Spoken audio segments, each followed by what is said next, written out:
Selamat malam Romo. Selamat malam. Oke, bagaimana kabarnya Romo? Oh baik, luar Baik, biasa. oke, puji Tuhan Romo.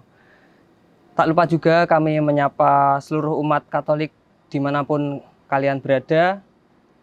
Secara khusus juga umat Katolik di Paroki Santo Yusuf Bandung. Salam damai Kristus bagi kita semua. Pada kesempatan kali ini kita akan mengikuti sesi katekese yang perdana dari Paroki Santo Yusuf Bandung. Katekese ini adalah model katekese digital yang akan dilaksanakan pertama kali bekerja sama dengan tim Komsos Murup dari Paroki Santo Yusuf Bandung. Bersama saya, Wawan, dan juga narasumber yang sudah sangat terpercaya, yakni Romo Pras, Pastor Paroki Santo Yusuf Bandung. Selanjutnya kita akan berbincang-bincang, mengobrol bersama dan berdiskusi, juga melakukan tanya jawab seputar beberapa hal guna mendalami iman kita mengenai bulan Maria, karena ini masih berada dalam bulan Mei. Ya, betul. Yang mana bulan Mei adalah bulan Maria bagi Gereja Katolik. Baik Romo, saya sudah mengumpulkan beberapa pertanyaan terkait bulan Mei atau bulan Maria ini Romo. Dan tanpa mengulur banyak waktu lagi, marilah kita mulai sesi katekese digital ini dengan pertanyaan yang pertama, Romo.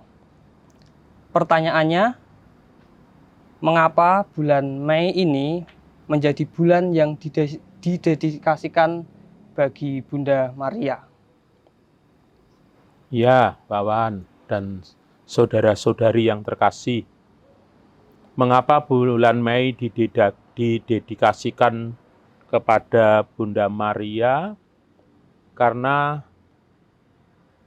diawali di Spanyol pada abad ke-13 bahwa ada kebiasaan di sana bulan Mei menghormati Bunda Maria.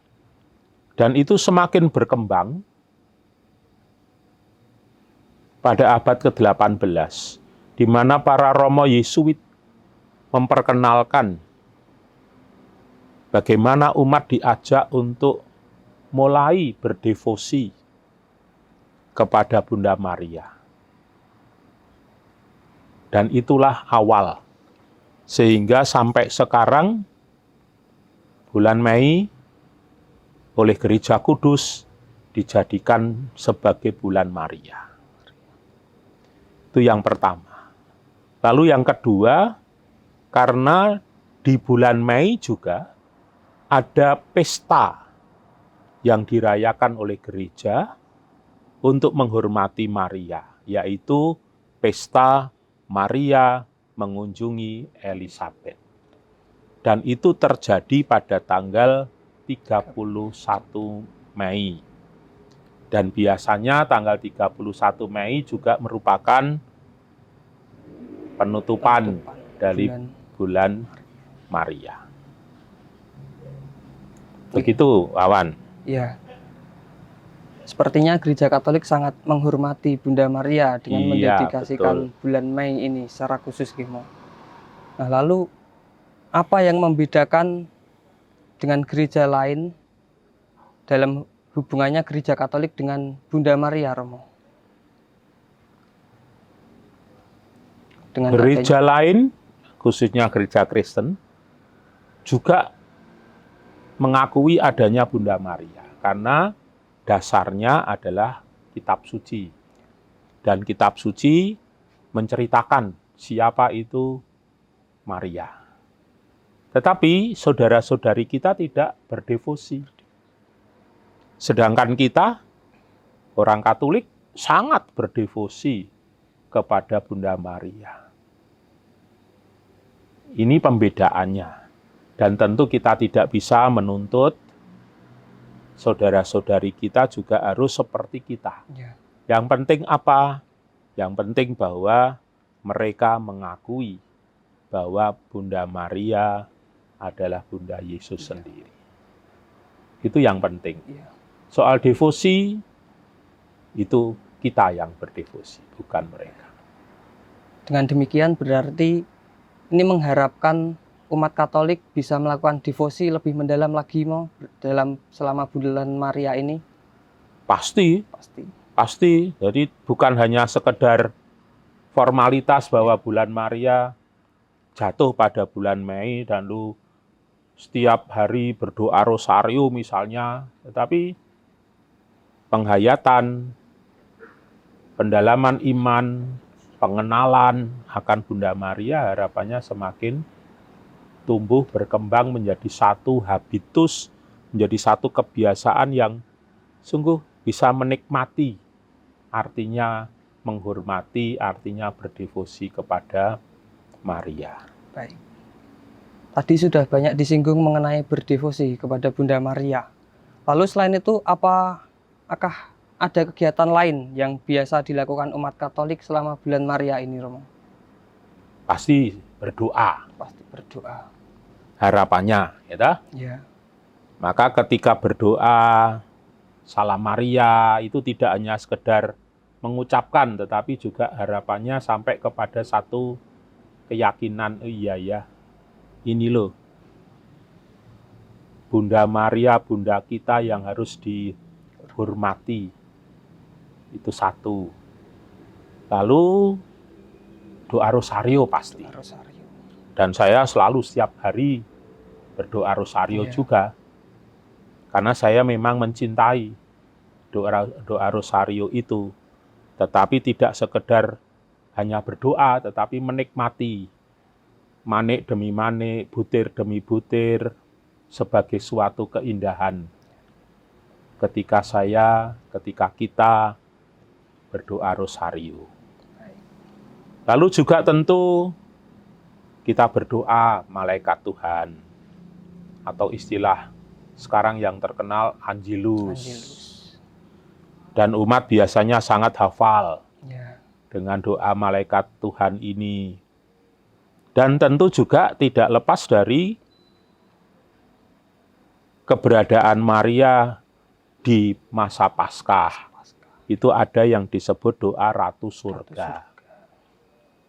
Singkat, padat, tetapi seringkali justru tidak dihafal.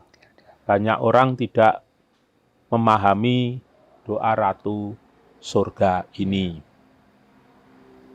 Lalu kalau kita lihat kebiasaan umat juga, dan ini sangat disenangi, yaitu ada doa novena 3 kali Salam Maria. Ya, betul. Dengan ujub-ujub tertentu, yang diyakini bahwa ketika umat mendoakan itu, apapun yang diminta, itu dikabulkan. Lalu tentu juga di banyak buku ada macam-macam doa. Ada macam-macam doa. Baik itu di puji syukur, baik itu di Mada Bhakti, maupun buku-buku yang lain. Ada banyak doa. Kita tinggal pilih mau berdoa apa. Termasuk ada litani Bunda Maria dan lain sebagainya. Itu doa. Nah, lalu ada kebiasaan umat kita juga pergi ke Gua Maria. Dan ini sangat digemari oleh umat. Apa yang terjadi ketika pergi ke Gua Maria? Seringkali umat hanya berkata, yang penting berziarah. Sampai di sana ternyata hanya selfie-selfinan. Tidak lagi berdoa serius. Berdevosi kepada Bunda Maria. Tetapi ya, tidak apa-apalah. Bagi saya, daripada tidak. Maka mudah-mudahan awalnya hanya selfie-selfinan, berfoto, bergembira, akhirnya nanti akan menemukan bahwa ketika pergi ke berziarah ke Gua Maria, di situ umat menemukan cintanya kepada Bunda Maria. Begitu, Pan. Ada banyak sekali ya Romo Iya, kebiasaan-kebiasaan banyak sekali. umat selama bulan Maria ini. Mulai dari berdoa dan juga mengunjungi Gua Maria yang ada di berbagai tempat. Lalu saya sering melihat di beberapa Gua Maria itu Romo, ada umat yang sering membawa bunga yang dipersembahkan di depan gua. Itu menurut ajaran Katolik maknanya seperti apa Romo? Bunga, tentu ini menjadi bentuk penghormatan dan cinta kepada Bunda Maria. Itu seperti anak-anak muda yang sedang jatuh cinta. Mungkin termasuk Wawan juga. Waduh. Ya, itu memberikan bunga sebagai bentuk apa? Aku cinta padamu. Aku mengasihi kamu. Maka layaklah kalau bunga itu juga dipakai sebagai Tanda bentuk cinta. cinta kita kepada Bunda Maria. Tapi juga tentu ada kegiatan tentang bunga ini juga mengacu pada rosario. Rosario itu kan diartikan sebagai untaian bunga Maria. Bunga Maria. Karena rosario itu dari kata rosa. Rosa. Rosa itu Bunga. bunga mawar. Mawar. Nggih. Maka setiap kali kita berdoa rosario itu pun kita juga menghaturkan untaian bunga mawar kepada Bunda Maria. Maka sangat indah seandainya patung Maria dihiasi dengan aneka bunga. macam bunga sebagai bentuk cinta kita kepada Bunda Maria. Sungguh indah. Ya. Lalu bagaimana cara umat Katolik dapat memperingati bulan Mei ini sebagai bulan Maria dengan cara yang lebih bermakna Romo? Yang pasti berdoa. Berdoa tadi. Itu menjadi satu dasar kehidupan beriman. Bahwa berdoa di bulan Mei, di bulan Maria. Lalu yang kedua tentu semangat menghormati Maria, semangat mencintai Maria itu akan nampak ketika setiap kali ada hari raya Bunda Maria, kita hadir dalam Ekaristi. Setiap ada pesta yang terkait dengan Bunda Maria, kita hadir dalam Ekaristi. Setiap kali ada peringatan yang terkait dengan Bunda Maria, kita hadir dalam Ekaristi. Nah, kapan hari rayanya, kapan pestanya, kapan peringatannya? Nah, tentu Bapak Ibu, teman-teman bisa melihat di dalam kalendarium liturgi. Nah, di situ bisa tahu, oh hari ini, tanggal ini, itu ada peringatan, ada pesta, ada hari raya yang terkait dengan Bunda Maria. Seperti tadi, 31 Mei. Ya. Itu kita merayakan pesta Maria mengunjungi Elizabeth. Nah, di saat itulah kita merayakan Ekaristi. Itu. Lalu yang ketiga, tentu tadi Wawan juga sudah menyebutkan kesenangan, kegembiraan umat untuk pergi berziarah. Dilestarikan saja. Dilestarikan karena apa? Karena Gereja Kudus juga mendorong supaya umat berdevosi kepada Bunda Maria. Dan itu nampak di dalam Konsili Lumen Gentium. Konsili hasil Vatikan kedua. Khususnya di artikel 67 dikatakan begini Bapak Ibu. Saya harus membaca karena sangat panjang. Konsili mendorong semua putra gereja supaya mereka dengan rela hati mendukung kebaktian kepada Santa Perawan, terutama yang bersifat liturgis. Nah, maka tadi hari raya, pesta, peringatan wajib itu kalau bisa kita hadir dalam perayaan Ekaristi. Dan tidak usah takut, karena memang sudah direstui. Sehingga ungkapannya juga sama. Juga supaya mereka sungguh menghargai praktek-praktek dan pengamalan bakti kepadanya, kepada Maria, yang di sepanjang zaman telah dianjurkan oleh wewenang mengajar gereja. Nah, dengan hasil Lumen Gentium artikel 67 ini lalu menjadi jelas bagaimana sikap umat beriman Katolik ketika harus berdevosi. Tidak usah takut, lanjutkan. Meskipun tadi awalnya hanya kalau ke Gua Maria, hanya selfie, foto-foto, karena memang mengagumi tempat itu, pemandangannya indah, tidak apa-apa. Tapi harapannya setelah itu ada semangat baru berdoa, untuk mau berdoa berdevosi, serius saat berziarah. Begitu, Awan. Baik Bapak Ibu, jangan lupa untuk selama bulan Mei ini, jangan lupa untuk mengunjungi Gua Maria yang ada di berbagai tempat untuk juga berdoa atau berdevosi, supaya iman kita semakin mendalam dan juga lebih bermakna.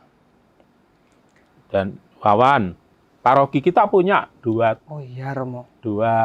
tempat ziarah yang mudah-mudahan sudah dikenal. Nah, yang pertama yaitu Gua Maria Sendang Rosario di Ngijurejo. Memang tempatnya tidak sama seperti Gua Maria Tritis, di mana orang datang ke sana karena apa? Karena tujuannya lebih kepada pergi ke pantai, lalu ke Gua Maria itu ya bahasa Jawanya hanya mampir. Tapi kalau di Gua Maria Ngijurejo, Sendang Rosario Ngijurejo memang kalau mau datang menghormati, berdevosi kepada Maria ya nglegake datang, karena memang tidak ada destinasi yang lain. Itu satu. Lalu yang kedua kita punya Taman Doa Maria Bintang Samudra di Giri Sekar. Kalau itu ya mulai dikenal karena di pinggir jalan, di mana di depannya tempat terminal bis. Wah, rame di situ. Ya, tapi juga kalau untuk berdoa bising karena banyak kendaraan, bis, dan lain sebagainya. Tapi ini tawaran-tawaran bahwa paroki Santo Yusuf Bandung juga punya tempat untuk berziarah. Itu, Wawan. Lalu untuk pertanyaan selanjutnya, Romo. Karena tadi sudah berbicara mengenai kebiasaan doa, devosi, itu kesannya seperti hanya kurang ya mau kalau hanya berdoa berdevosi. Lalu sikap hidupnya sendiri atau perilaku selama hidup sehari-hari dengan sesama itu seperti apa yang perlu ditunjukkan oleh umat Katolik selama bulan Maria ini, Romo? Tentu sikap orang Katolik adalah mau tidak mau, senang tidak senang ya membangun hidup dengan sikap seperti Bunda Maria. Karena kita berdevosi kepada Bunda Maria. Nah, sikap semangatnya yang ada dalam diri Bunda Maria apa? Banyak yang bisa diteladani. Hanya saya mau menyebutkan 3 hal. Yang mungkin ini lebih mudah. Karena memang jelas. Ya, di kitab suci juga ada. Yaitu apa? Maria terbuka pada panggilan Allah. Maka ada ungkapan yang sangat terkenal, fiat voluntas tua. Aku ini hamba Tuhan, terjadilah padaku menurut perkataan. Ini suatu semangat bahwa Maria mau menerima Kehendak panggilan dari Allah menjadi ibunda Yesus. Lalu yang kedua, Maria itu percaya kepada penyelenggaraan ilahi Allah. Sehingga dengan berani dia menerima panggilan tadi. Percaya kepada Allah, percaya kepada penyelenggaraannya. Lalu dia juga pribadi yang rendah hati. rendah hati. Rendah hati. Maka dia meskipun menjadi ibunda Tuhan, dia mau datang mengunjungi Elisabeth. Dia tidak mengatakan, loh ini ibu Tuhan, tetapi justru dia datang mengunjungi Elisabeth. Dia membantu di dalam peristiwa di Kana, supaya yang punya gawe manten tidak malu betul. Gara-gara anggurnya Habis. tanpa diminta, dia berinisiatif. Ini kerendahan hati dari Bunda Maria. Bunda Maria. Itu. Nah, dengan semangat itu, Wawan, saya membayangkan kalau umat Katolik itu melakukan seperti Bunda Maria, pasti kita itu bisa menjadi berkat kok. Berkat Bagi orang lain. bagi sesama. Bagi sesama pasti. Nah, inikah yang akan kita perjuangkan di bulan Mei ini minimal, atau mulai bulan ini dan seterusnya kalau bisa seperti Bunda Maria. Itu harapan. Ya. Lalu yang pertanyaan selanjutnya, Romo. Apa yang menjadi perbedaan mendasar antara bulan Mei sebagai bulan Maria dan dengan bulan Oktober sebagai bulan Rosario? Bedanya apa ya? Kalau bulan Mei itu bulan yang dikhususkan untuk menghormati Bunda Maria. Kita diajak semakin berdevosi kepada Bunda Maria. Sedangkan bulan Oktober, Gereja Kudus menempatkan sebagai bulan Rosario. Kenapa?